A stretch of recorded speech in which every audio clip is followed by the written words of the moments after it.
It's been a hot minute, if a hot minute is almost 6 months, since we looked at Hell Let Loose. It's one of those early access titles that feels like they're always working on things. There's news posts and screenshots and videos at a pretty regular basis, recently all trailing the new update, imaginatively titled Update 8, that has been released to players. So, Hell Let Loose, with Update 8 in January 2021, is it worth playing? And just before we get into the video, in my normal full disclosure way, I want to say that the publishers of the game gave me access via Steam for the purposes of making videos just like this one. And if you're thinking, wow, this is his first video in a while, then yes, there have been some computer-based issues of late, but you know what, I'll talk about all that stuff at the end of the video, as I'm sure you'd much rather hear about the latest news from Hell Let Loose. So let's talk about what Update 8 actually brought the game. On the eye candy side, the existing map of Hurtgen Forest has been completely overhauled. I actually didn't mind it before, but I'd agree that some of the textures and details weren't as well done as more recent maps.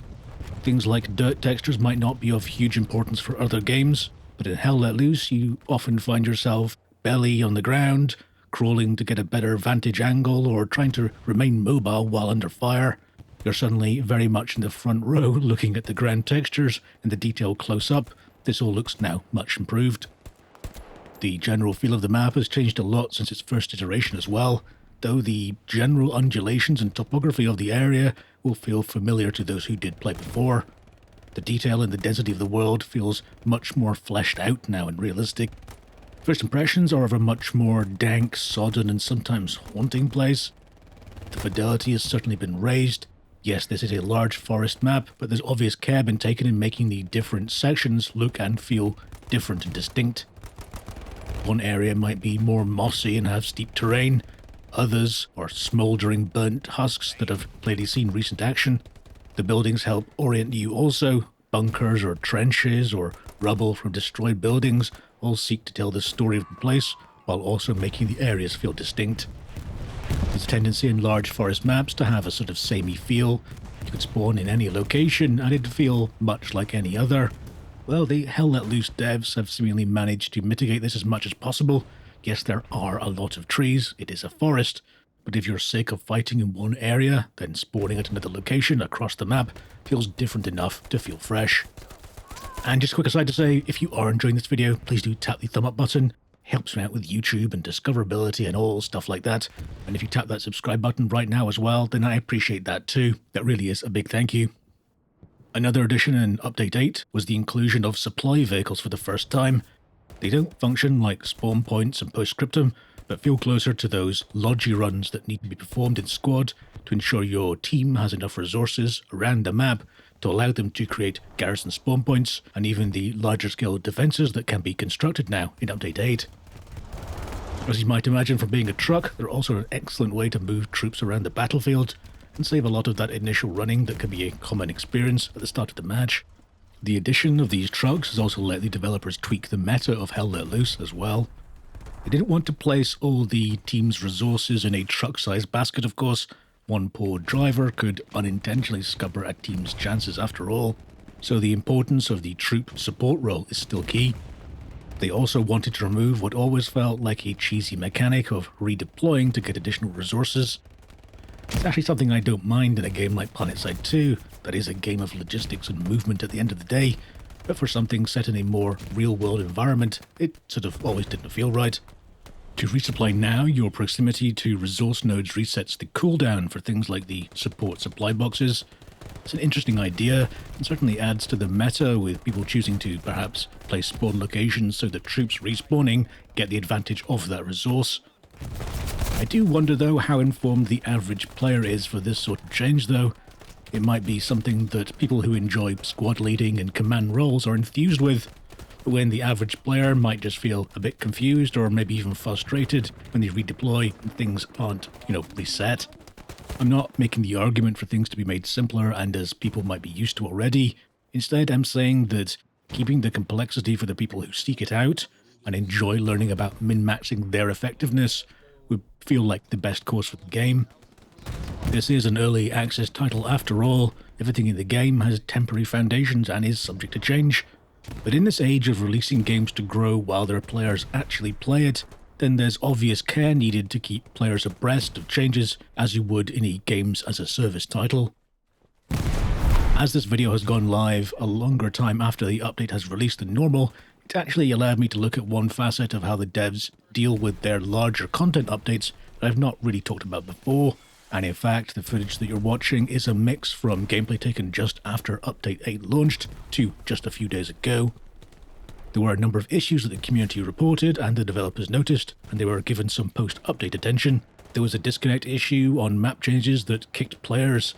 I noticed some quite severe haloing with map objects against the background of some maps that made the game look really crispy, and there were collision issues with small branches and other ground clutter that made that new Hurtgen Forest something of a chore to navigate. While these and other issues, both actual bugs and more gameplay issues, were patched and updated in the 2 releases that the game has seen since Update 8 was launched. In a way, it's arguably one of the best things to see in an early access title, to show how the development is progressing, to see the developers push out regular updates, but then take immediate feedback from the community and address issues quickly. Like with issues in all walks of life, it's perhaps not the actual initial issue that leaves a lasting impression. The response and what might be termed customer service in other arenas, that's the thing that gives the real sense of quality. I'm not saying the game is now without fault or issue.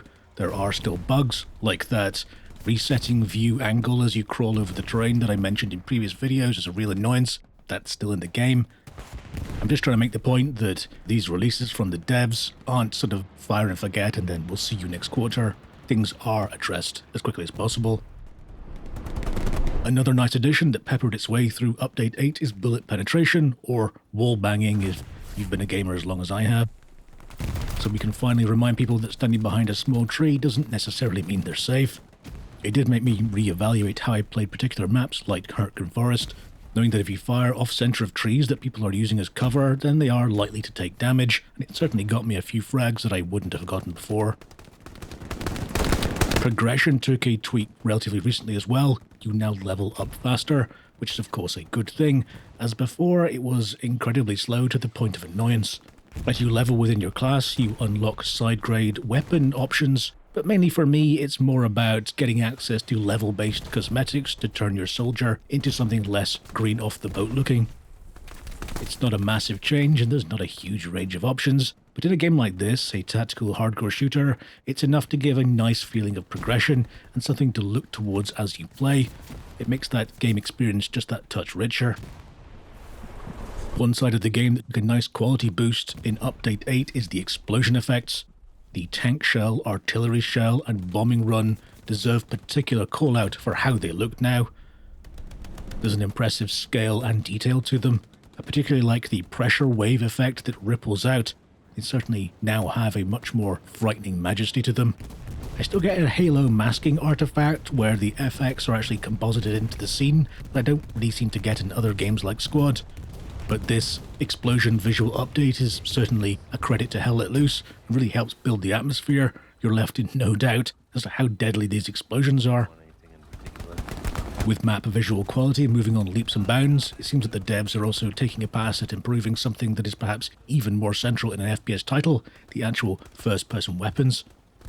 In a more recent dev update, they explain how in the future, they're moving from a material system where every weapon would have to support all the textures it would require, thus meaning that sometimes the per weapon budget would mean reduced quality.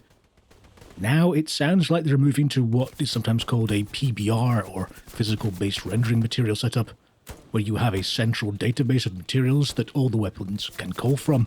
These materials are then applied to the objects, in this case the first person weapon models, with a map that describes where each material goes. The outcome is higher quality visuals and more options to do dynamic effects in the future. I haven't had issue with the quality of the weapons and the way they look in the past, but to see the devs continue to raise the bar in all areas is certainly a positive sign as well.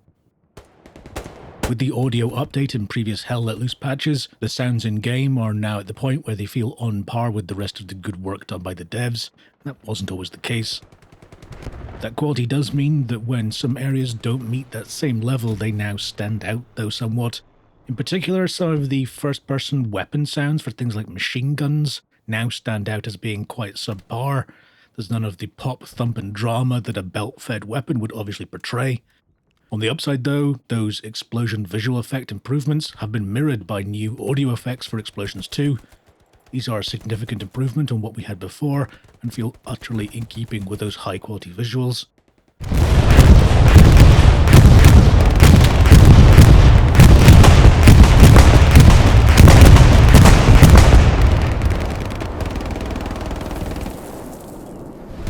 As I always do, I'd say that other titles like Postscriptum and Squad still hold that top step for sound design in my opinion, but with every update, Hell Let Loose closes that gap, so hearing those improvements with every update is something that I now look forward to.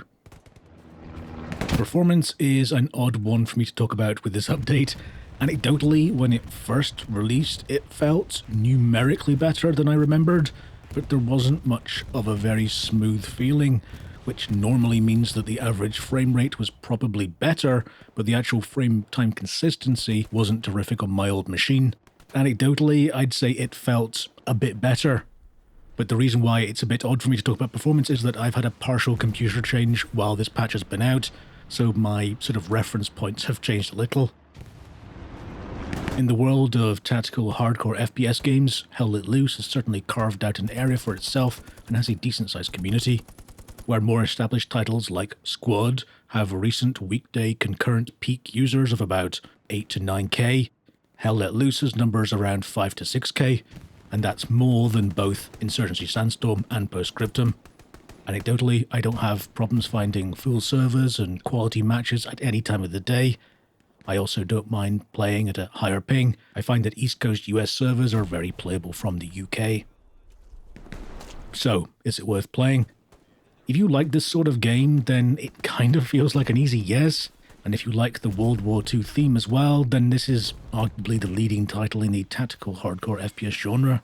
It's not a cheap game, but it's also not massively expensive too, at £24.99 in the UK, which is a whisker under $30 in the US. But we also do see it regularly in Steam sales. As an early access title, you should really be buying what it delivers for you to play today, not on the promise of the future. And in that mold, Hell Let Loose does for me deliver on its price point. There are a number of maps, I think 9 now from memory, and it has visuals and gameplay that are enjoyable right now to play, and it also has this active community. That the devs are active as well should be seen as a bonus. Indeed, some of the teasers for upcoming content, where the developers are hinting that Hell Let Loose might actually be leaving the European theatre and in the future be looking towards the Eastern Front. An exciting notion for many players. So would you like to see Hell Let Loose feature the Russian Eastern Front? What do you think of Update 8? And if you've never played before, then is this a title that you're more likely now to try? Leave me all your powerful thoughts and feelings by leaving a comment below right now. Like always, I'll be reading every single one of them. If you did enjoy this video, please do tap that thumb up button and slap that subscribe as well. It really helps me grow the channel and continue to make videos that you enjoy, just like this one. I did say that I'd talk about the reason for my unplanned hiatus over the holiday period. Well, simply put, my aged computer has finally been relieved of its duties. Thanks to the current PC hardware buying market in 2020 and now 2021, things basically just took way longer than I had really planned them to. And in fact, I'm actually not even fully finished. I'm still using my old 970 GPU, as prices and availability are still an issue. But for those interested, I now have a AMD 5900X with 32 gigs of RAM, and I hope to have a more modern GPU sooner rather than later. But as I said, I really don't know when that's going to be, so I really do appreciate your patience while I was away on something of a extended holiday hiatus. Thank you so much for watching. I hope you're all safe and well, and I'll see you next time. Take care.